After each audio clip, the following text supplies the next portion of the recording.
Welcome to Sunday Morning Quarterback with Jay Stockwell and Bob Frady. Welcome to Sunday Morning Quarterback. I am Jay Stockwell, and I have had this week circled on the calendar for a very long time. No, you haven't. No, you haven't. I have. No, you haven't. No, No, you I haven't. have. No, I you have to haven't. give it. I consider myself partially a Californian, having lived there for 15 years.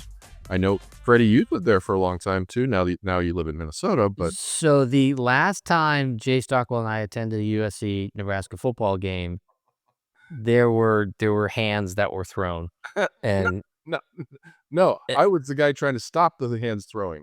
and it was your nephew that was there that caused all the problems. But during that game, after that game, which Nebraska lost, Jay punched me in the chest so hard I thought I saw next week. It was ridiculous. And he's just like, He punched you? What? Explain that. What was going on there? Is it like we were plan or what? he needed a feisty absorption zone, and I'm like a sponge for that stuff. What so- year was that, Bob? Like 29? Oh gosh, Well, that no, was me- that was a long I've had time a ago. similar experience with getting punched by the commander at a Nebraska sport. It's like because he gets all worked up. He needs It was you guys remember that when Casey was playing basketball for us, we were at the Big Ten tournament playing Indiana, and first time Casey's going crazy, and I'm jumping up and down with my hands going like this, and he gets up and I just elbow him right in the top of the head, and everyone's celebrating. He's just, George, don't ever do that again, George, and what's gonna happen when you go to college? Who's he gonna yell at? He's gonna have to buy a dog named George just to yell at it. George. and everybody was getting excited. And I'm like, oh, I just got yelled at in front of all these people. And then I do it again. And this time I just get a belter right to the chest. And it feels like you just got rejuvenated or like baptized or something, or like some like religious experience where your body resets is what Where was happened. that game at, George? It was here in Minneapolis. It was the Indiana game. Yeah. It was right. Oh, Remember, it was yeah. right before we went See, to and that's the thing. He doesn't even remember. I don't remember. I don't remember what happened. I don't know what happened. It was right before we went to So we played Illinois, and we had to listen to the radio on the plane. You remember that? Yeah, Terrence Shannon is now playing for Minnesota. By the way, Anthony Edwards is hurt. So Hey, we're not talking about that. We're here to talk about Nebraska. All right, wait. Terrence Shannon Jr., the Illinois. No, he's playing for the Timberwolves. Okay, let's talk football. So Jay Stockwell, what am I wearing right now? Lululemon? I don't know. Oh, please. a T-shirt. I'm wearing long johns. You know why? Because it's going to be cold in Lincoln. It's a long john game. I've been waiting all year for a West Coast team on a long john game. It's going to be cold. It's going to be windy. It's going to be raw. Who's the tougher team? Can the pansies from the West Coast handle the atmosphere? So far, the answer is no. Well, They've dropped they're their Eastern trips. They're bringing the number one offense in the country, 530 total yards, the number one passing offense in the country, up against by the way, the number one passing defense in the country. Okay, that's obviously fake statistics, but we're up there. No. Number two. What really? Number two in passing yards. Did we Right. jump back So- up? Did we jump back up? Let me just look here. I might be a week out on that. That's right. Yeah. Yeah. Oh, we're second. You're right. We're second. Yeah, Oh, hey, second. crucify me. I was wrong by one. Jesus. And you got to You're get wrong that by right. Yeah. Wrong by 50%. Jay, get But- the statistics right. But they're also very, very balanced with the 23rd ranked rushing game. And ours, despite having the number one rusher in the Big Ten, we're 101st in total rushing. Here's So- how much talent USC has. Both of their first two string running backs got injured, and they picked up basically a street free agent, kid without a scholarship, and he's going crazy. He's running ham all over the Big Ten. Lincoln Riley's a good coach. And it's like Lincoln Riley's a great recruiter. Is he a good coach? Is he the Matt Rule of the West Coast? I don't know. I He's think so they're a little better than that. Okay, so what do you think is going to happen in this game, George Stockton? I think I I don't know what's going to happen because I can't see into the future, but what I think needs to happen is we need to give the ball to Emmett Johnson and Isaiah Mosey, who had that big rush last game for like 20 yards or so. We need to pound the ball. We need to run I think RPO would be the bread and butter with this team. It just quick passes if we need to pass. And if not, we can run and just wait for a hold open up. Raiola is smart enough to decide whether he needs to pass it or hand it off. Like we saw, first play of our offensive scrimmage versus Northwestern was that beautiful RPO pass to Neziah Hunter.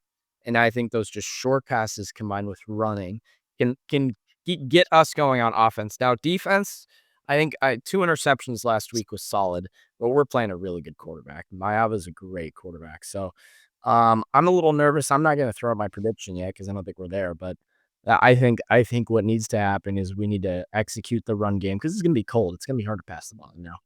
Let's set the stage. First of all, 40 degrees is not that cold. I don't think the weather's going to be that much of a factor unless there's. Hey, listen. As the guy who's been in California most recently, 40 is freezing, freaking freezing.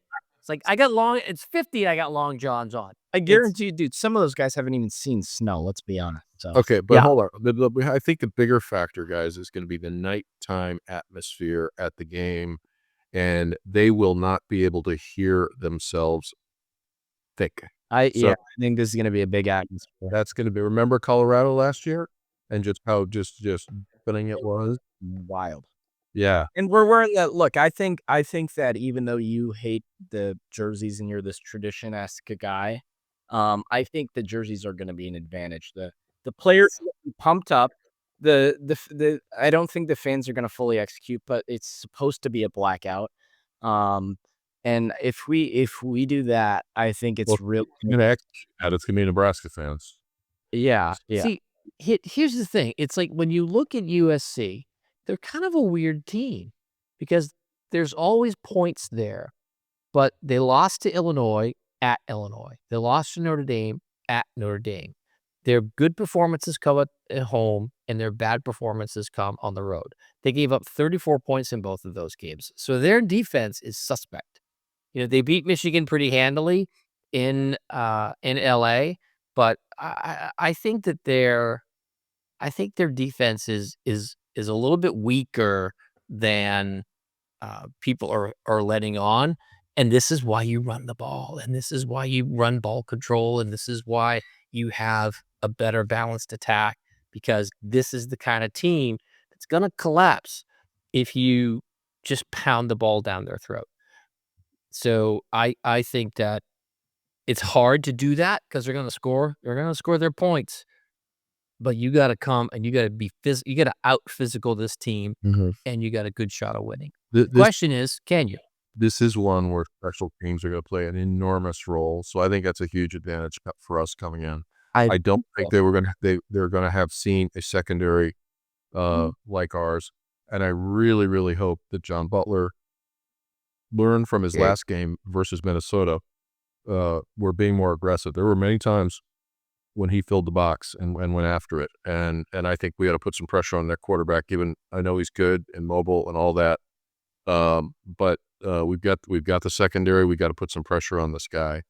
One thing I did notice in the Northwestern game is they abandoned the 3-3-5 pretty much. It was 4-2-5 for most of the game. I missed a little bit of it, but for most of what I saw, it's 4 down linemen, which I think is a huge improvement over 3-3-5.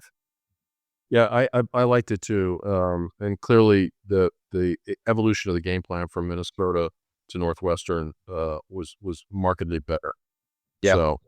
So excited about that. I think what USC is going to try to do is whether they get the coin or not, they're going to try to take the opening drive straight down the field and just go, run, make it a track meet from the opening drive. So the opening drive is going to be super important for Nebraska because I think that USC will take the ball no matter what and try to just drive it straight down their throats and dishearten the team and take the crowd out of it. So that first drive will be critical. We'll see, but I don't think that this team is afraid of Nebraska. I don't know if they respect them, but USC's just there's just a little something missing from them. So it's a gettable game. It's gonna be tough, but it's a gettable game. What does ChatGPT have to say about it, Jay? Let me look at my ChatGPT. Guys, this time he typed it out. He printed it out so that it's technically. I know my note. Yeah. I wonder who produced all that. No, I actually look. I think, as I said, special teams turnover margin is going to be huge. Our ability to have a balanced attack, run the ball and pass. I love your idea of getting the tight ends more involved, Bob. Get the ball out quick, move the ball, don't turn the ball over, and I think we got a viable chance. You just said everything needed to win. Well, we're going to need everything this game for sure. I think our biggest. I got to be honest. I think our O-line's a big. Ooh, excuse me. And I like the adjustment this weekend, but I really think that our defensive line needs to step up because we send pressure, but we still don't get that many sacks. The quarterback has a lot of time in the pocket, and with a guy like Maava, he's gonna throw the ball. Our cornerbacks are good, but they're not gonna stop every single pass he tosses up because he's gonna throw 30 to 40 passes this game, 100%. Yeah, and he's a threat to run, and that's always the Achilles heel of this team. Yeah. So, it's going to be a tough game. This is not one where I'm super duper optimistic that they're going to pull it off. Mm-hmm. But, it can happen. Crazier things have happened. Nebraska is a 6.5 point underdog. The over-under, I believe, is something like 58. So it's way up there, 59.5. And USC is 6.5 point favorites. That's a track meet waiting to happen. So All right. you're going to have some fireworks. Well, I called 8-4 at the beginning of the year, which again I think is a big step forward for Matt Rule. But I think this is a tough one coming in. What I hope happens is that everything I just said plus the crowd has a decisive effect, and we get a couple of explosive plays and maybe a turnover or two. But I do think we lose this game. I think we're going to be. I think the margin of victory is about right. I'm going to call 34-28 because I think Dylan Raiola will get some guys in the end zone. But I think ultimately SC with their superior talent prevails. So you're saying USC is going to win 34-28. Yes, sir. That's what I'm saying. George, what do you got? You know what? I'm going to go against what I've been talking about the last hour, last week, and the week before that. I've been very unoptimistic about Nebraska, but I've got voices in my head. It's like I'm an insane person just rooting for this team I've been rooting for this team for so long, and there's always just that little part of you that's like Nebraska might win, even though they probably won't. So I'm gonna go with the Nebraska victory here. Yeah, it's unlikely for you would expect Bob and Commander here to say Nebraska wins. No, this time it's me saying Nebraska win. I think it's 34-28. And I will probably lose, but there's the voices in my head. I'm a schizophrenic for Nebraska football, so that's my prediction. We'll see what happens. Just gotta hope and pray. Yeah. What do you got, Uncle Bob? I cast the tie-breaking vote. Well, the Southern California in me wants to root for USC, but just watching them travel. I said the Southern Californian in me. However, I'm in Minnesota. So slow down there. That was the worst comment I've ever heard on the whole. I don't think they travel well. Listen, the key to Alabama's dominance back in the Blue Saban days. Notre Dame, they lost to Notre Dame. Guys, Notre Dame's a top 10 team in the country, not Nebraska. The key to Alabama's run of dominance was they never traveled to the West Coast. Never. Too taxing on the players. And all of this travel back and forth and back and forth and back and forth is gonna take a toll. And it's gonna be 80 degrees in LA this week. So when you're practicing, it's all hot and warm, and then you come out and it's 40 degrees in Nebraska with the wind blowing and people not necessarily viewing you favorably. I think that the Mighty Big Red will put up 34 points and USC will put up 33 points. So Nebraska will win 34-33 on a last second walk-off field goal. Wow. All right. Well, do we want to do You heard it here first. You want to do? Let's go.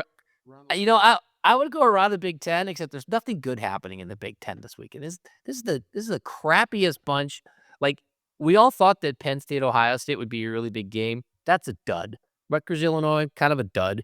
Indiana, Maryland, kind of a dud. Michigan State, Minnesota, kind of a dud. Purdue and Michigan, definitely a dud. I actually think it'd be interesting to see Maryland put up a fight against Indiana. No, it's not. No, it's not. It's guys, they're gonna get guys, Dad, Commander. Indiana is the best team in the country. Maryland is going to get their asses handed to them. They're going to put their hand up Maryland's ass and make a puppet out of them. Take it out their brain and make a puppet out of them. That's exactly what's going to happen.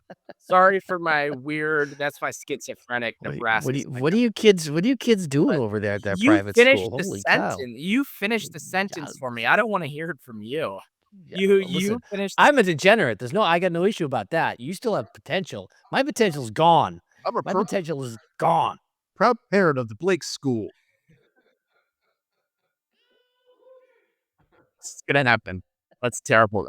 Even in like the top 25, there's no really good games this weekend. It's like the best game this weekend is Cincinnati. I'm like, hey, we beat that. How far have we fallen? Cincinnati at Utah. It's like that's it. That's the only game that's really interesting. In the post-game Cincinnati, I said Cincinnati could be a good team. Just put the puzzle pieces together and see what happens. Yeah, and the Big 12 is weak. Very, but still, I mean, they're still pretty good. Yeah. So good. Listen, we're rooting for Cincinnati because it makes Nebraska look better if Cincinnati wins. Let's hope they win the national championship or something. That would just be great, wouldn't it? How odd would that be? Nebraska. The only loss was Nebraska. Oh. Yeah, that's that's like that was the last guy you dated before you married Brad Pitt. Yeah. Hey, even though I'm calling the loss, guys, what an opportunity for Nebraska this weekend. Yeah. Like, what an opportunity. And you got them home at night, nationally televised. Blackout. If you blackout, you're going to have the post-third quarter, light show. It's going to be amazing. The stage is set for Matt Rule to break through, be 7-2, and now probably ranked as well. We would probably be back to the rank. Back ranked and back. But hey, we're getting ahead of ourselves. The game hasn't started. No, all I'm saying, painting the picture of the opportunity that before this team that we love so much, and what an opportunity. This will be the sort of temperature for the rest of the season. If they pull this off, then they have a chance to run the table. If they lose this, then they have a chance to lose the table. So we'll see what they're made of. I still think that Minnesota was just a bad day. It's just a bad day. A very bad day. It was similar to the world ending. It was kind of like that game. Look at Commander. He's just lost in his phone. Just lost in the AI. Yeah, he's trying to find some AI to help him out here. Looking. Put the phone away, dude. We don't need to. Yeah, we don't need to see your texts. Our Nebraska. I don't need to see you texting Mondale. Like, are you okay, boy? Are you okay? Good boy. Good boy. Hey, I bought Mondale his own iPhone, so you can, There you go. All right. That was crickets, by the way. Let's get on with the outro here. Let's go. Yeah. No one knows who Mondale is. Like, who's Mondale? Is that Jay's special friend? Is that Jay's down low friend? Yes, it's a special friend. His dog is named Mondale. So, because he wants to. And don't say that now. That good thing that audio didn't come through, Commander. Yet one more liberal he can't control. Susan Fox. So let's do the outro. We're getting out of control here. Come on. All right. So all right, Commander, you're up. Okay.